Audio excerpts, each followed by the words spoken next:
Hello friends, আমি পল্লবী। আমার নতুন আরো একটি ভিডিওর সঙ্গে সকলকে জানাই স্বাগত আর অনেক অনেক ভালোবাসা। কেমন আছো সকলে? আশা করছি সকলে খুব ভালো আছো, সুস্থ আছো।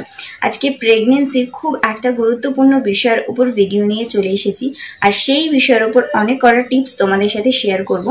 যারা গর্ভবতী মায়েরা আছো, আশা করি তোমাদের ভিডিওটা অনেক হেল্পফুল হবে, তাই ভিডিওটা কেউ স্কিপ না করে ফুল ভিডিওটা দেখতে থাকো।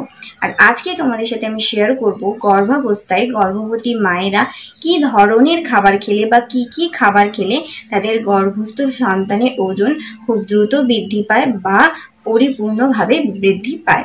তো অনেক গর্ভবতী মায়েরা আছো বা বেশিরভাগ গর্ভবতী মায়েরা আছো, গর্ভকালীন অবস্থায় কিন্তু অনেক বেশি পরিমাণে খাবার খাও, কিন্তু সঠিক কি খাবার খাওয়া উচিত সেটা কিন্তু তাদের অজানা বা অনেকেই জানে না। সেই জন্য কিন্তু অনেক পরিমাণে খাওয়ার সত্ত্বেও কিন্তু গর্ভস্থ শিশুর বিকাশ বা বৃদ্ধি সম্পূর্ণভাবে হয় না। তো কোন কোন খাবার কখন কি পরিমাণে খাওয়া উচিত সেটা কিন্তু তোমাদের সাথে আমি কিছুটা শেয়ার করব। আমি যতটুকু জানি ততটুকুই তোমাদের সাথে শেয়ার করব। তো চলো ফুল ভিডিওটা তোমরা দেখতে থাকো।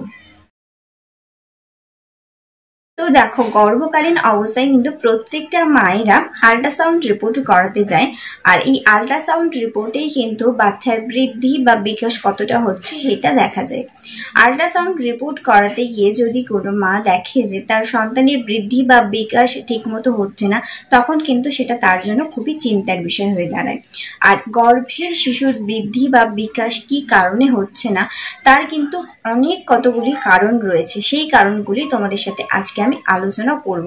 সেটা কিন্তু অনেকেই হয়তো জানে বা অনেকেরই হয়তো অজানা। তো এই প্রেগনেন্সির সময় কিন্তু প্রত্যেকটা মায়েরাই চেষ্টা করে যে ভালো পরিমাণে খাবার খাওয়ার বা ভালো কিছু খাবার খাওয়ার। কি হয় বলতো, এই সময় কিন্তু আমরা অনেকেই হয়তো খাবার অনেক বেশি পরিমাণে খাই, কিন্তু সঠিক কি কি খাবার এই সময় খাদ্য তালিকায় রাখা উচিত সেটা কিন্তু আমরা রাখি না, বা সেই সম্বন্ধে কিন্তু আমাদের ধারণা থাকে না। তো সেইগুলোই আজকে তোমাদের সাথে আমি আলোচনা করব যে কি কি খাবার এই সময় খাদ্য তালিকায় রাখা অতি অবশ্য প্রয়োজনীয়। গর্ভস্থ শিশুর বৃদ্ধি বা বিকাশ কম হওয়ার দ্বিতীয় আরেকটি কারণ কি জানো? সেটা হচ্ছে মায়েদের ঘুম কম হওয়া। মায়েদের ঘুম যদি এই সময় পর্যাপ্ত পরিমাণে না হয়, তাহলেও কিন্তু গর্ভস্থ শিশুর বৃদ্ধি বা বিকাশ অনেক কম পরিমাণে হয়। 3 নম্বর আরেকটি কারণ, সেটা হচ্ছে এই সময় যদি মায়েরা মানসিক কোনো অশান্তিতে ভোগেন, তার ফলেও কিন্তু শিশুর বৃদ্ধি বা বিকাশ অনেকটা কিন্তু হ্রাস পায়। এই সময় মায়েরা যদি নানান রকমের দুশ্চিন্তা বা অশান্তিতে ভোগেন, তাহলেও কিন্তু সেই এফেক্টটা গিয়ে তার সন্তানের উপরে পড়ে, আর সেক্ষেত্রে কিন্তু সন্তানের বৃদ্ধি বা বিকাশ সেই পরিমাণে হয় না। তারা যদি অনেক পরিমাণে খাদ্য গ্রহণ করে থাকেও, তা হলেও কিন্তু তাদের এই এফেক্টটা গিয়ে সন্তানের উপর পড়ে, যার ফলে কিন্তু সন্তানের দ্রুত হারে বৃদ্ধি বা বিকাশ হয় না। তো এখন তোমাদের সাথে আমি আলোচনা করব খাদ্য তালিকায় কি কি খাবার রাখলে সঠিক পরিমাণে শিশুর ওজন দ্রুত গতিতে বৃদ্ধি পায়। তো চলো সেগুলো এখন আমরা জেনে নিই। প্রত্যেকটা মেয়েরা নিজেদের খেয়াল রাখার থেকে সকালে ঘুম থেকে উঠেই আগে সাংসারিক কাজে এতটাই ব্যস্ত হয়ে যায়, নিজেদের খেয়াল রাখতে তারা ভুলেই যায়। আর সকালে ঘুম থেকে উঠেই সংসারে কি কি কাজকর্ম আছে, কি কি করতে হবে, কি কি না করতে হবে, সেগুলো নিয়েই কিন্তু ব্যস্ত হয়ে যায়। কিন্তু যারা গর্ভবতী মায়েরা আছে তাদের তো নিজের খেয়াল নিতেই হবে, তাদের আগে নিজের যত্ন, নিজের পরিচর্যা, নিজের খেয়াল রাখতে হবে। তো তার জন্য আগের দিন রাতে কিছু করণীয় আছে, সেইগুলো আগে তোমরা করে রাখবে। যেটা হচ্ছে বিভিন্ন ড্রাই ফ্রুটস যেমন কাঠবাদাম, কাজু বাদাম, আখরোট, এইগুলো অল্প অল্প পরিমাণে তোমরা কিন্তু ভিজিয়ে রাখবে। আর সকালে ঘুম থেকে উঠে কাজে হাত দেওয়ার আগে কিন্তু তোমরা এই জিনিসটা যদি খেয়ে নাও, তারপরে যা কাজ আছে বিভিন্ন কাজকর্ম করতে থাকো, তার ফলে কিন্তু অনেকটা শরীরের মধ্যে এনার্জি গ্রো হয়, আর তার ফলে কিন্তু বাচ্চার দ্রুত হারে পুষ্টি হয়। আর তোমরা দেখো, সকালে মানে ওঠা থেকে তোমরা যদি পুরোটাই খালি পেট থাকো, অল্প অল্প করে কিন্তু কিছু কিছু খাবার খেতে হবে। কারণ আগের দিন রাতে ধরো তুমি একটা নিয়ম করে ডিনার শেষ করো, ধরো ধরলাম 10টা কি 11টা, বা অনেকে আছে আরো আগে ডিনার শেষ করে 8টা 9টার মধ্যে। তো সেক্ষেত্রে দেখো সারা রাতের এতটা টাইম কিন্তু খালি পেট থাকছে। সেক্ষেত্রে সকালে উঠেও যদি তোমরা কাজকর্মে ব্যস্ত হয়ে যাও, তোমাদের পর্যাপ্ত পরিমাণে খাবার যদি শরীরে না পড়ে, তাহলে কিন্তু তার ফলে ওই টাইমটুকু, রাতের অতটা টাইম তো কোনো পুষ্টি হচ্ছেই না। আর তারপরে কিন্তু সকাল টাইমটাও যদি তোমরা এরকম খালি পেট থাকো, তাহলে কিন্তু বাচ্চার ওজন দ্রুত হারে বৃদ্ধি পাবে না, বা বাচ্চার পুষ্টি সঠিক পরিমাণে হবে না। দ্বিতীয়ত হচ্ছে তোমাদের কিন্তু টিফিনে কিছু ভারী খাবার খেতে হবে। কারণ আগের দিন রাতে যে বললাম তোমরা অনেকটা টাইম খালি পেট থাকছো, তার ফলে কিন্তু পুষ্টি সেভাবে হচ্ছে না। আর তারপরও যদি তোমরা সকালে হালকা খাবার খাও, তাহলে কিন্তু পুষ্টি সেভাবে হবে না। তো সেক্ষেত্রে তোমাদের একটু ভারী কিছু খাবার খেতে হবে। আর ভারী যা কিছুই খাবার খাও না কেন, তার মধ্যে থাকতে পারে ডালিয়া, বা বিভিন্ন ভেজিটেবলস দিয়ে কোনো পরোটা, বা যদি কেউ ভাত খেতে ভালোবাসো তাহলে ভাতও খেতে পারো ওই টাইমে, বা বিভিন্ন রকম সবজি দিয়ে যে পোলাও হয় সেইটা, মানে স্বাস্থ্যকর যে কোনো খাবার, বেশি তেল জাতীয় খাবার নয়, স্বাস্থ্যকর যে কোনো খাবারই, একটু ভারী জাতীয় খাবার, রুটি পরোটা বা ভাত এই সময় খেতে পারো। তোমরা যাই কিছু ভারী খাবার খাও না কেন, তার সাথে কিন্তু একটা ফল অতি অবশ্য প্রয়োজনীয়। সেই ফলটা কিন্তু হতে পারে আপেল, কারণ আপেলে প্রচুর পুষ্টিগুণ থাকে তোমরা জানো। আর আপেল খেলে কিন্তু খাবার খাওয়ার এনার্জিটাও বাড়ে। আর আপেলের মধ্যে বললামই অনেক পুষ্টিগুণ থাকে। সেক্ষেত্রে সকালের টাইমটায় আপেল খাওয়াটা কিন্তু খুবই ভালো। তোমরা একটা কি দুটো আপেল কিন্তু এই টিফিন টাইমের খাবারের মধ্যে রাখতেই পারো। যদি তোমরা ফল না খাও, সেই সময় কিন্তু টিফিনের পর, টিফিন করার পর 1 গ্লাস দুধ খেতে পারো। দুধের মধ্যে একটু কেশর দিয়ে ভিজিয়ে রেখে সেই দুধটা কিন্তু তোমরা পান করতে পারো। আর দুধ কতটা উপকারী প্রেগনেন্সি টাইমে সেটা তো সকলেরই জানা। আর এই সময় প্রোটিন জাতীয় খাবার অর্থাৎ ডিম, সেটা কিন্তু খাওয়াটাও অত্যন্ত জরুরি।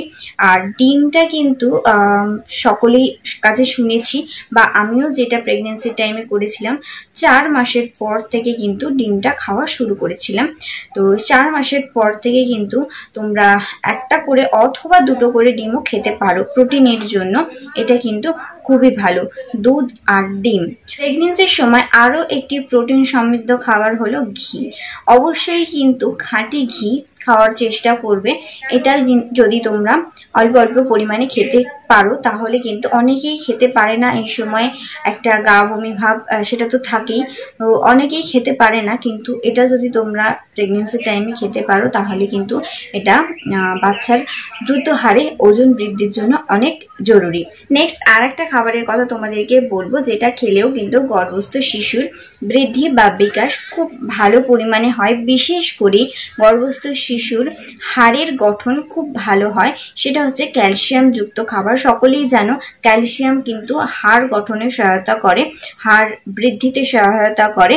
তো এই ক্যালসিয়াম যুক্ত খাবারের মধ্যে রয়েছে দই, দুধ, পনির, এগুলো। তো এগুলো যদি তোমরা সঠিক মাত্রায় খাদ্য তালিকায় রাখো, তাহলে কিন্তু গর্ভস্থ শিশুর হাড়ের বৃদ্ধি বা বিকাশ অনেক ভালো পরিমাণে হবে। আরো কিছু খাবারের কথা বলবো, সেটা হচ্ছে আয়রন যুক্ত খাবার। আয়রন যুক্ত খাবার খেলেও কিন্তু গর্ভের শিশুর বৃদ্ধি বা বিকাশ খুব দ্রুত গতিতে হয়।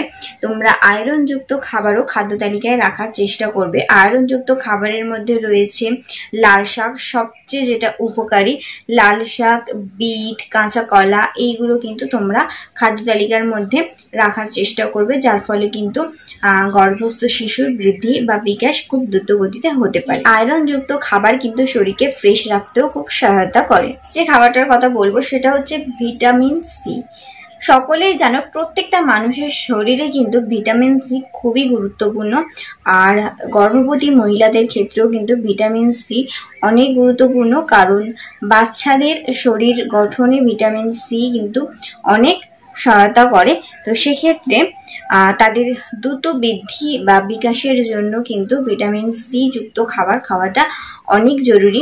মৌসুমী লেবুতে খুব ভালো পরিমাণে ভিটামিন সি থাকে, সেটা সকলেই জানো। এই সময় মৌসুমী লেবুর রস, মৌসুমী লেবুর জুস এইগুলো খাওয়া কিন্তু ভীষণ উপকারী। আরো কিছু ফলের কথা বলবো, সেই ফলগুলো কিন্তু প্রেগনেন্সির সময় খেলে শিশুর বৃদ্ধি বা বিকাশ খুব ভালো পরিমাণে হয়। যেমন তার মধ্যে রয়েছে আম, কাঁঠাল। আম কাঁঠাল খেলেও কিন্তু শিশুর বৃদ্ধি বা বিকাশ খুব দ্রুত পরিমাণে হয়, খুব ভালো পরিমাণে হয়।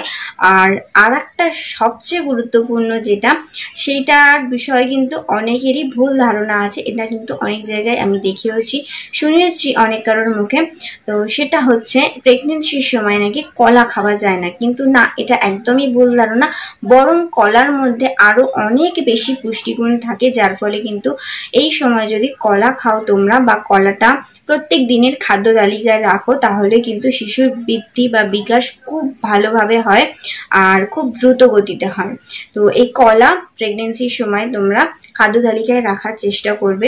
আর আমি যে যে খাবারগুলো বললাম তোমরা মিলিয়ে দেখো, কম বেশি কিন্তু এই সমস্ত খাবারগুলো তোমরা অবশ্যই যাচাই করে দেখো যে এই সমস্ত খাবারগুলো খেলে কিন্তু শিশুর বৃদ্ধি বা বিকাশ কিন্তু খুব ভালো পরিমাণে হয়। আর তোমরা এই সমস্ত খাবারগুলো কিন্তু কম বেশি তোমাদের প্রত্যেক দিনের খাদ্য তালিকায় রাখতে চেষ্টা করো। সব খাবার তো একদিনে খাওয়া সম্ভব হয় না, তো প্রত্যেক দিন ঘুরিয়ে ফিরিয়ে প্রত্যেক রকম খাবার কিন্তু খাওয়ার চেষ্টা করো। আর প্রেগনেন্সি টপিকের উপর আরো অনেক অনেক ভিডিও এই চ্যানেলে আছে, তো সেগুলো চাইলে তোমরা এই ভিডিও ডেসক্রিপশন বক্সে পেয়ে যাবে, সেখান থেকে তোমরা দেখে নিতে পারো। আজকের ভিডিও এইটুকুই। যদি ভিডিও থেকে কিছু হেল্প হয়ে থাকে তাহলে অবশ্যই ভিডিওটি লাইক করে দিও আর শেয়ার করে দিও। যারা চ্যানেলে নতুন ভিডিও দেখছো তারা অবশ্যই চ্যানেলটি সাবস্ক্রাইব করে আমার পাশে থেকো। আর যারা নতুন মা হতে চলেছো তাদের অনেক শুভেচ্ছা, অনেক শুভকামনা জানিয়ে আজকের মতো ভিডিও শেষ করলাম। আবার দেখা হবে পরবর্তী ভিডিওটা। টাটা।